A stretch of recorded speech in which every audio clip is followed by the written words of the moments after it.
Hello students, तो स्वागत है आप सबों का मेरे इस यूट्यूब चैनल पे। और साथ में आप लोगों का स्वागत है इस न्यू सब्जेक्ट में। ठीक है। सो फिफ्थ सेमेस्टर में जो आपको इम्पॉर्टेंट सब्जेक्ट्स पढ़ने का है उसमें से आपका एक सब्जेक्ट है इंडस्ट्रियल ऑटोमेशन। ठीक है। So this chapter this subject is also very important for you, है ना। और इस सेशन में बेसिकली हम लोग डिस्कस करने वाले हैं कि आप लोग को इंडस्ट्रियल ऑटोमेशन में क्या क्या पढ़ने के है और ये आपके लिए कैसे इम्पॉर्टेंट होगा। ठीक है। क्योंकि industrial automation just like a control system. ठीक है। इसमें बहुत सारा चीज़ें जो हम लोग देखेंगे और कंसेप्ट हम लोग जो सीखेंगे वो कंट्रोल सिस्टम से रिलेटेड कंसेप्ट होगा। इनफैक्ट आपको एक चैप्टर ही पढ़ने का है, एक स्मॉल चैप्टर आपको कंट्रोल सिस्टम के बारे में पढ़ने का है। तो वहाँ पे भी हम लोग कंट्रोल सिस्टम का कुछ आइडिया और कुछ कंसेप्ट जो है हम लोग सीखेंगे। ठीक है। सो हम लोग बेसिकली आज एक ओवरव्यू लेंगे अपने सिलेबस का कि सिलेबस में क्या क्या पढ़ने का है। ठीक है। सो सबसे पहला जो कि आप लोग को पढ़ने का है इसमें कि ऑटोमेशन के बारे में, है ना। कि जैसा कि आपका सब्जेक्ट है इंडस्ट्रियल ऑटोमेशन, तो इस सबसे फर्स्ट चैप्टर में हम लोग डिस्कस करेंगे बेसिकली कि इंडस्ट्री क्या होता है, ऑटोमेशन क्या होता है और इंडस्ट्रियल ऑटोमेशन हम लोग किसको बोलते हैं, उसका एडवांटेज क्या है, उसका डिसएडवांटेज क्या है। ठीक है। ये सब बेसिक आपका कंसेप्ट जो है हम लोग डिस्कस करेंगे in the very first chapter. This is a very small chapter, just you have to know about the automation, है ना। Industrial automation, advantages and its disadvantages. Clear? Good. Now जब हम लोग सेकेंड चैप्टर में आएंगे तो second chapter जो होगा वो कंट्रोल सिस्टम का होगा।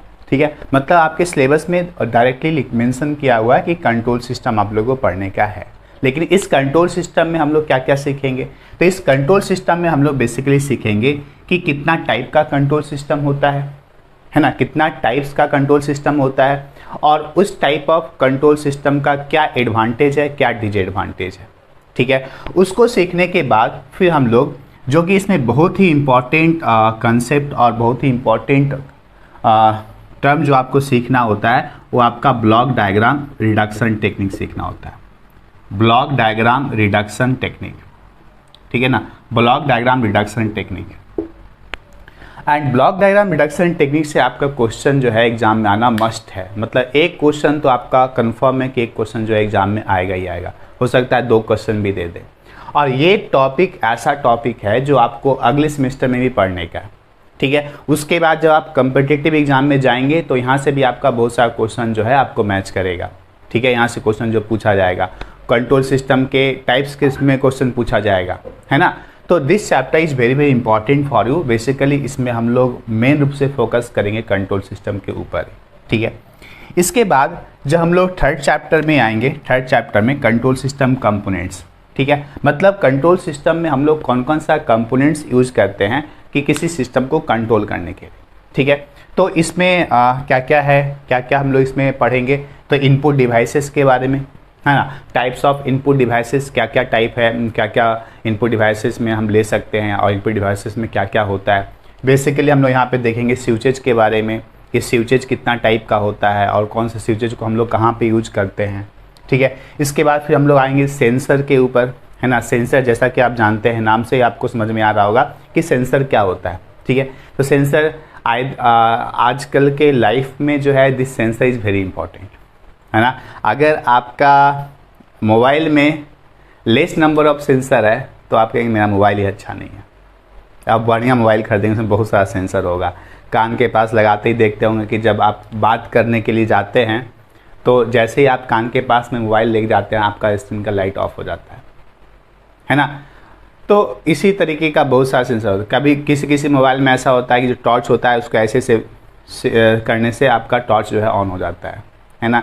या ऐसे ऐसे करने से टॉर्च ऑन हो जाता है। मतलब अलग अलग टाइप का सेंसर जो है हम लोग मोबाइल में देखते हैं। और जैसा जैसा ज़्यादा कॉस्टली मोबाइल होगा उसमें और भी बहुत सारा सेंसर होगा, है ना। तो अब यहाँ से समझ में आ सकता है कि सेंसर जो है हमारे लिए, हमारे इस मॉडर्न लाइफ के लिए कितना ज़्यादा इम्पोर्टेंट है। ठीक है।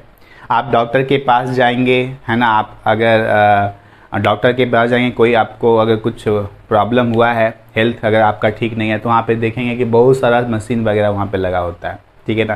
कभी कभी आपको देखने को मिल जाता है कि किसी बॉडी के साथ पे किसी का जो बॉडी है वो पर्सन जो है बीमार है, तो उस बॉडी के साथ में बहुत सारा जो है वायर वायर सब कनेक्टेड होता है इधर उधर बहुत जगह पे, है ना। तो अलग अलग वायर का काम जो है अलग अलग टाइप का होता है, अलग अलग सेंस कर रहा है, अलग अलग चीज़ों को मेजरमेंट कर रहा है अपने बॉडी के अंदर जो भी आपका चल रहा है ना। सो यहाँ से आपको समझ में आ सकता है कि दिस सेंसरीज जो है हमारी लाइफ पे कितना ज़्यादा अहम रोल प्ले करता है। ठीक, इसके बाद हम लोग आएंगे पोटेंशियोमीटर। ये पोटेंशियोमीटर बहुत ही इंपॉर्टेंट है, यहाँ से बहुत सारे क्वेश्चन जो है पूछे जाते हैं एग्जाम में, है ना। और यहाँ पे आपको ब्रिज के बारे में पढ़ना है ना, पोटेंशियोमीटर के बारे में। और प्रॉब्लम भी इसका इंपॉर्टेंट है। प्रॉब्लम होता बहुत ही सिंपल है इसका प्रॉब्लम, लेकिन वो प्रॉब्लम को समझना ही डिफ़िकल्ट होता है। अगर प्रॉब्लम को अगर आप समझ जाएंगे तो पोटेंशियोमीटर का जो सवाल है आप आसानी से सॉल्व कर देंगे, कुछ होता नहीं है उसमें। इसके बाद देखिए आप 3 तरह का मोटर यहाँ पे देख रहे हैं, ठीक है। ये भी आपका कंट्रोल सिस्टम का कंपोनेंट्स ही है, servo motor, stepper motor and synchros, ठीक है। ये 3 इंपॉर्टेंट कंसेप्ट और 3 इंपॉर्टेंट मोटर जो है हम लोग यहाँ पे सीखेंगे। सिंक्रोज एक्चुअली मेजरमेंट पर्पस के लिए यूज करते हैं, सर्वो मोटर भी पोजीशन के लिए हम लोग यूज करते हैं, स्टेपर मोटर भी हम लोग पोजीशन के लिए यूज करते हैं, ठीक है।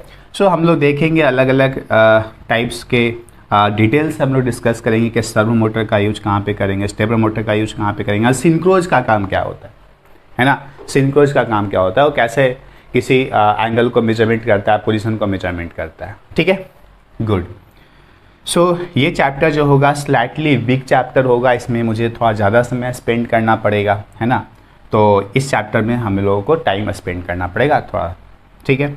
इसके बाद नेक्स्ट चैप्टर पे जब हम लोग पहुँचेंगे कंट्रोलर एंड कंट्रोल एक्शन के बारे में, तो ये भी चैप्टर जो है आपका पूरा का पूरा रिलेटेड है किसके साथ में, कंट्रोल सिस्टम के साथ में, है ना। और यहाँ पे कंट्रोलर, है ना, ये कंट्रोलर जो है बहुत तरह का कंट्रोलर होता है, और उस कंट्रोलर को हम लोग कहाँ कहाँ पे यूज़ करते हैं, और उस कंट्रोलर को जो हम लोग यूज करेंगे उसका इफेक्ट क्या होता है हमारे रिस्पॉन्स में, ये सब चीज़ हम लोग देखेंगे इसके अंदर में। और ये चैप्टर जो है अभी फ़िलहाल के एग्ज़ाम जो कि आपका पावर ग्रिड का एग्ज़ाम हुआ था, PGCIL का जो एग्ज़ाम हुआ था, इस खास करके इस चैप्टर से बहुत सारे क्वेश्चन पूछे गए थे, है ना, कंट्रोलर के बारे में, ठीक है। यहाँ से खास करके यहाँ से बहुत सारे क्वेश्चन पूछे गए थे, है ना।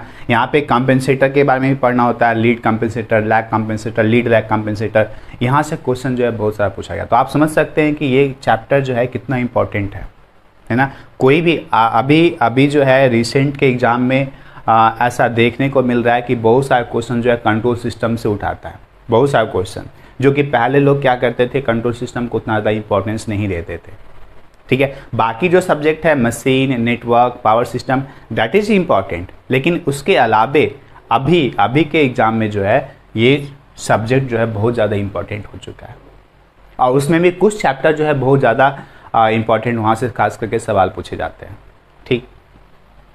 इसके बाद नेक्स्ट आते हैं हम लोग programmable logic controller.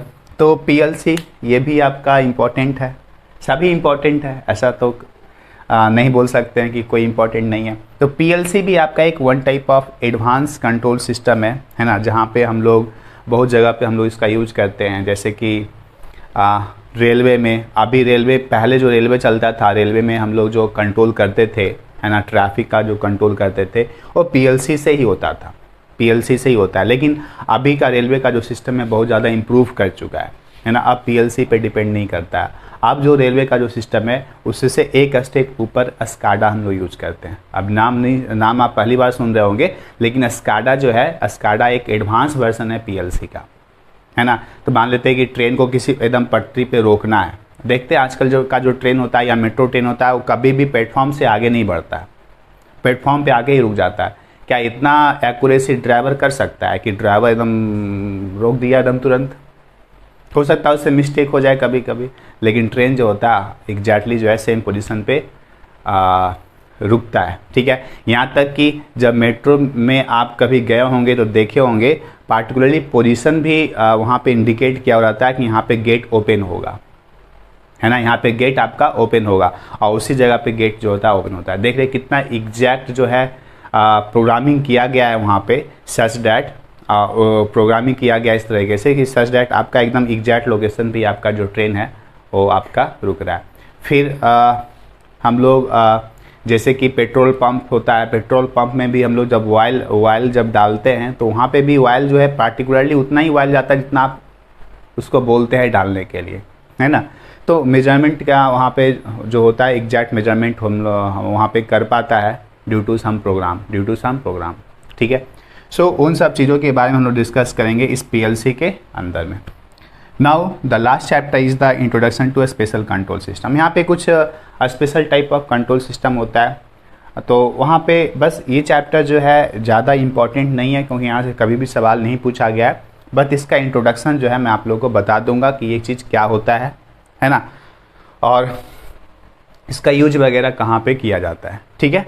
So this is all about the syllabus of industrial automation, ठीक है। इसके बाद जो है हम लोग जो सिलेबस को डिस्कस करेंगे, मतलब टॉपिक को डिस्कस करेंगे ऑटोमेशन के बारे में, ठीक है। सो कुछ क्लासेस जो होगा आपका रिकॉर्डेड में चलेगा, उसके बाद फिर हम लोग लाइव क्लास पे आ जाएंगे। जब कंट्रोल सिस्टम स्टार्ट करेंगे हम लोग तो यहाँ से हम लोग लाइव क्लास में डिस्कस करेंगे, ठीक है। फॉर उसके पहले जो है ऑटोमेशन का जो टॉपिक होगा वो आपका रिकॉर्डेड क्लास में होगा, जो कि इसके बाद में आप लोग को प्रोवाइड करवाऊँगा, ठीक है। और जहाँ तक कि आप लोग के बैचेज का है कि अगर आप लोग जो है जल्दी से जल्दी ज्वाइन कर लीजिए ताकि हम लोग को लाइव क्लास स्टार्ट करने में कोई दिक्कत ना हो, ठीक है। और एडमिशन का प्रोसेस आप जानते ही हैं। एडमिशन के लिए आप लोग को अगर कोई भी इंक्वायरी चाहिए होगा एडमिशन के लिए तो आप मुझे इस नंबर पे कांटेक्ट कर सकते हैं। बेटर होगा कि आप मुझे पहले व्हाट्सअप करें, है ना, you will get the reply, और मैं वहाँ पे आपको इन डिटेल्स जो है सारी इन्फॉर्मेशन दे दूँगा, ठीक है। Thank you.